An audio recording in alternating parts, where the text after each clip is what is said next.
আমাকে ভুলে যাওয়া যার পক্ষে খুব সহজ, আমি চাই সে আমাকে মুহূর্তে ভুলে যাক। আমার সাথে কথা না বললে যার কিচ্ছুটি যায় আসে না, আমি চাই তার আমার সাথে আর কখনো কথা না হোক।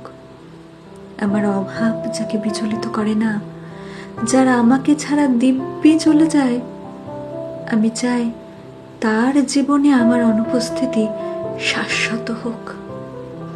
আমার অভিমান, আমার কান্না, আমার নির্ঘুম রাত যাকে বিন্দু মাত্র স্পর্শ করতে পারে না, আমি চাই তার আঙুল আর কোনো দিন আমার আঙুল স্পর্শ না করুক।